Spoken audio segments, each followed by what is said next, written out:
با امر تقدیر وا خوردیم و oila بنیاد کردیم. نمیدونم تو چی فکر داشتی، اما برای حفظ oila تیار بودم. آن قدر شیطان در گردنتون نشسته است که آنها را راندن نمیتوانی. این یکی از نامه‌های بیگیجان قربانوی 52 ساله است که قبل از مرگ نوشته از یک دیگر نافهمی با همسرش شکایت کرده است. جسد بیگیجان قربانو را روز 10 فوریه امسال از تپه‌های جماعت رودکی ناحیه واسه یافتند. با اطلاع پلیس منطقه کلوب او در پی نوشیدن سیرکا جان داده است. یک هفته پیش صباحت سعدالله و 35 ساله همسر بیگیجان قربانو سیرکا نوشیده در بیمارستان درگذشته بود.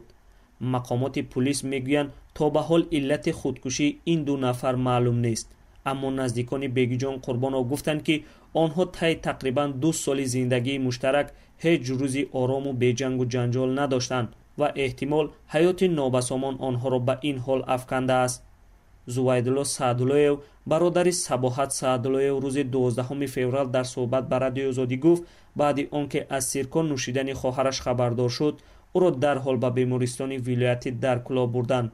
صباحت آنجا 2 روز زیر نظر پزشکان بوده است. این هم صحبت ما گفت ظاهرا زندگی خواهرش با بیگیجان قربانو بد بود، ولی مثل هر خانواده دیگر گاه گاه مناقشه میکرد.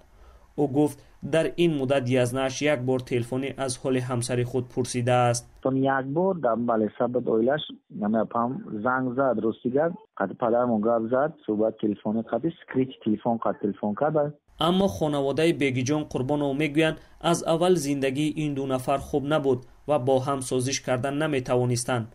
خطیچما قربانو و خواهر بیگیجان قربانو روز 12 فوریه گفت آنها دفعه‌های اخیر در محله کوهدامن شهر کلاب میزیستند. کوچه جای اومد نمی مغازین این دکان رو ببرین میبینی امی جمعی آدم عقلور زندگی میکنه، آدم کلاش کنه نه شرایطی بانیا بنه توالت بنه چی هم یا خونه چه بود مغازین بدو همینجا هم یک سال زندگی کیاس. خانواده بیگیجان قربانو میگویند که او روز جمعه گذشته به خانه خواهرش در جماعت رودکی ناحیه واسه رفته در آنجا خودکشی کرده است.